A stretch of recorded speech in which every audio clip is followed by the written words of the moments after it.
Death Claims, a Dave Brandstetter mystery. Book 2. Author, Joseph Hansen. Publisher, University of Wisconsin Press, Terrace Books. Narrator, Eric Aust. Chapter 10. The phone rang. It cost effort, but he opened his eyes. Grayness trying to be daylight edged the curtains. He groaned and shifted, stiff joints on the white couch.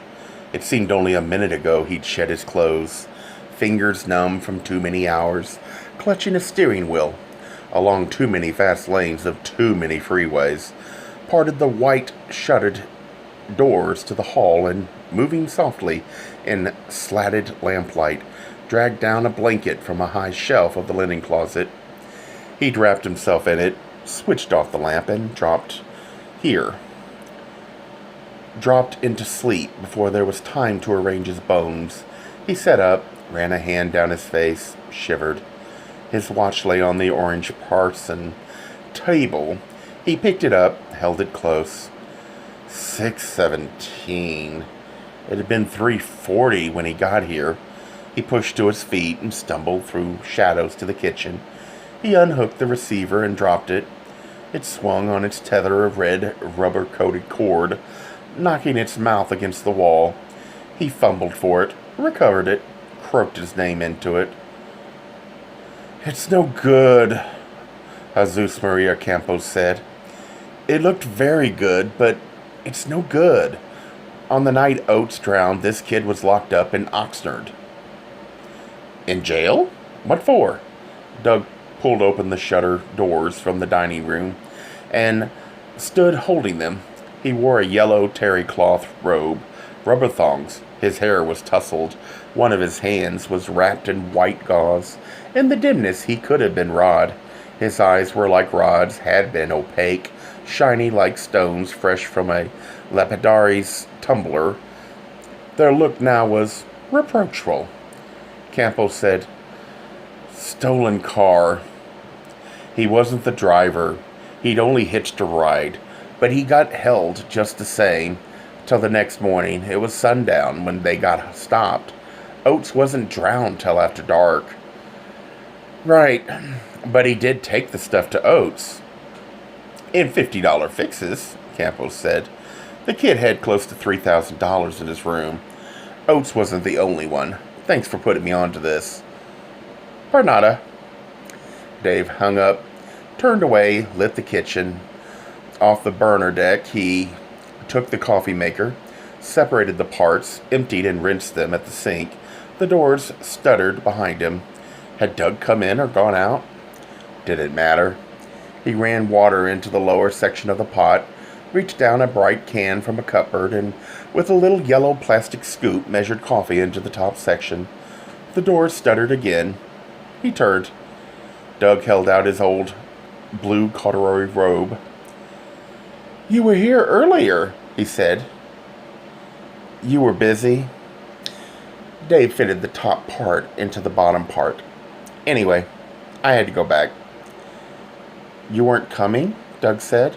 "For undisclosed reasons, you were going to phone me in the morning." "I obviously should have phoned last night." Dave took the robe and trudged into it.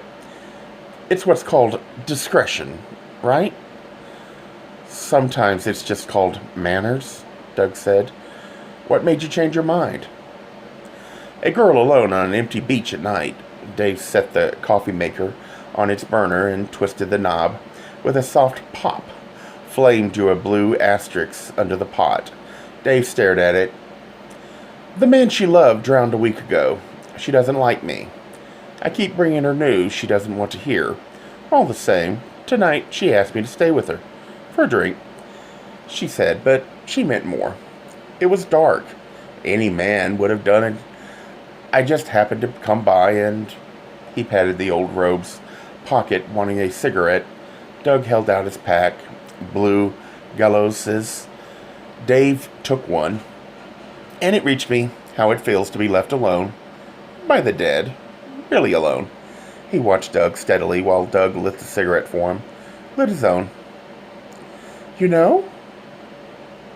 "You know damn well I know." Doug shook out the match, dropped it in a red ashtray on the counter. Better than you. Twice over, I know. He was talking about Fox Olson. After Jean-Paul had been killed, Doug had quit his job with NATO and come back from France to Los Angeles, and by crazy luck, he'd found again the man he'd loved when they were kids, after more than 20 years apart. But in those years, too much had happened to Olson. He and Doug had managed a few good days. Then he lay in the dark on the splintery planks of a deserted amusement pier with lumps of metal in his chest that made his heart stop, and trapped in trouble deep as trouble can get. Doug met Dave. "Granted," Dave said. "Well, it turned me around. I told myself all that's wrong with us is misunderstanding. That's not good, but it's not the worst. The worst is not having anyone to have a misunderstanding with. It's not ecstasy, but it beats nothing. So I came home. A mistake. Or was it? Don't tell me now. I have to use the bathroom. Unless, of course, it's occupied by your friend." "Laurent?" Doug's laugh was brief and ironic. He shook his head. "Laurent's not here. He wasn't here when you came home the first time. He left shortly after dinner, left in a hurry. Which explains the jacket. It seems he doesn't sleep with men. It upset him that I thought he would. I hope there's another place like European Motors in town. I don't think I can go back to European Motors. Not comfortably." "Too bad," Dave said. "Excuse me a minute." When he came out of the bathroom, he looked to his left. The bedroom door stood open. Beyond, in shadow, a white bed loomed. It was too big for the room. Wickerwork of all things. Whorls, sprays, serpentines, a joke. But built to last. Not true. Of most furniture at the time. He'd bought it December 1945. He'd come back from the snowy rubble of Germany to the gray rains of L.A., out of the army, but still in uniform, because he'd find down and none of the clothes he'd left behind fitted anymore. He couldn't see living with his father again, or rather with his father's woman, and because apartments were scarce, he'd used money put by when he was a kid for a college education. He didn't want to make a down payment on a house. This one, old even, then small and on a dowdy side street, and he needed something to sleep on. Nothing so ridiculous, but he'd have bought whatever the clerk showed him. That particular clerk, a small, dark, effeminate boy, whose name had been Rod Fleming, and with whom he'd slept in that absurd bed, barring times of illness, anger, abstinence, every night since till death do them part. That Laurent might have put his stranger's nakedness into that bed last night. Made Dave's fists tighten. He opened them. His mouth twitched disgust at himself. A bed, for Christ's sakes, was a collection of sticks and springs and ticking, and Rod was even less than that now. Dave turned and went back to the bright kitchen where Doug was alive. Not smiling, but alive, and holding out coffee to him in a big pottery mug, terracotta color, one of a pair. He and Rod had always used at breakfast. He took it with a nod. Doug asked him, "Do you know what I wished when I bloodied myself yesterday?" A cigarette burned in the fingers of his damaged hand. As he smoked, the white bandage lifted and fell like a distress signal. "I wished you were with me. When the doctors sewed me up, I wanted you there. And when I came home, I wanted you. Not a voice on the telephone. 75 miles away, promising to call me in the morning. You here. I said I was sorry about your hand. But you hated me for not wanting to drive. You fixed chicken morongo for Laurent." Dave set down his mug and shook a cigarette from Doug's blue pack on the counter. "That takes both hands." "I would have fixed it for you." Doug picked up the red iron skillet from the burner deck, held it under a hard, hot spray from the swing tap. "You didn't want it." With his good hand and a soft ball of copper mesh, he scoured the pan's black insides. "And when you hung up, I thought how very different it was. Jean-Paul would have come, because I was hurt. Not badly, just hurt. So," Doug twisted the knob marked hot. "So, the spray stopped, pulled paper towels off a roll, dried the pan. It was him I missed. The dead, right? Who can't come back? He set the pan on the burner deck, took the one that had held wild rice to the sink, splashed it full of water, left it to soak. And I was like your girl on the beach. I thought of the nearest man. He opened the refrigerator. His laugh at himself was wry. My choice was no better than hers. But you are not, Dave said, alone. No. Doug brought out a flat plastic wrapped pack of bacon, a carton of eggs, a stick of butter. That was how I felt. I don't know how it is with you. The big door swung shut with a smack of rubber insulation. With me, it's an ache in the lower right arm. Why, there I can't say. But when it comes, I know it's real. He laid bacon strips in the skillet. You forget I'm a stranger here. I don't know anyone but you. Bending to watch the flame, he turned the heat on low. The days get long. They wouldn't get so long. Dave reached down a snowy little can of orange juice concentrate from the freezer, watched it waltz with the electric can opener. If you'd forget France, scrape the records, throw out the magazines with his picture, get rid of the Ferrari. He shook the icy orange cylinder into the jar of thick glass that waited on top of the blender. Car were his thing, Doug, not yours. He filled the little can with water, poured it in, capped the jar. One of the first things your mother told me about you was that you didn't know a camshaft from a carburetor. The blender had stops enough to confuse E-Power Biggs. Dave pushed the one he was sure of. The little motor whined inside the jar. Chaos began like the explosion of a miniature sun. You still don't. That's why you need European motors. Be honest. Let it go. Let him go. He turned. No, Doug. The doors wagged from its hook in a row of hooks. He got down a square skillet, set it beside the one where the bacon sizzled, cut butter into it, lit the burner.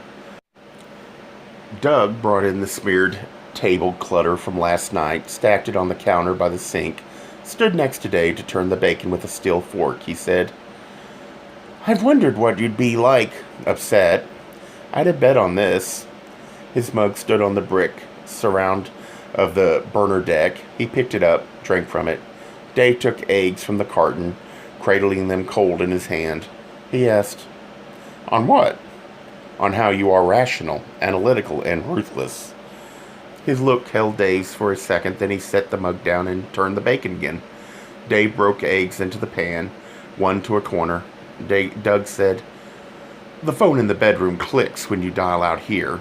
It woke me when you came home the first time. I waited for you to call to end, for you to come in. When it ended and you didn't come, when I heard the back door close, heard your car start, heard it drive off up the street, I came out and saw the jacket. He stepped across the waxed bricks to switch off the blender. I thought a lot of different things. He took glasses from a cupboard, filled them from the jar. He held one out to Dave, hurt in the shiny stone eyes. Most of all, I thought how gentle you are. But you're not gentle, are you? Ruthless, Dave set the glass down, rummaging a spatula from a drawer. It's a habit of mind you get into when your job is to find the truth and not accept substitutes. Doug said, And what is the truth? In this case, Dave carefully turned the eggs. I am. He nodded at the other pan. You want to drain the bacon? Doug flattened a thickness of paper towels on the counter and forked the strips onto it. He got down plates and held them out, frowning, while Dave slid the buttery eggs onto them. I don't understand. He turned to lay bacon on the plates. It's very simple. Dave refilled the coffee mugs. Jean-Paul is dead. I'm not dead. It's not simple, God damn it, Doug said. Let's eat, Dave said. A Gay Mysteries Audiobooks. I think it is easy to hate a label, but a face humanizes the word. So this effort is twofold. To offer comfort to those like myself that your world didn't end because you don't fit into the view of acceptable society on both sides. And in hopes of helping those with family that are LGBTQ that it doesn't mean we are aliens from the child they once knew. Reassure them so they can maybe be supportive at the same time, being true to their values.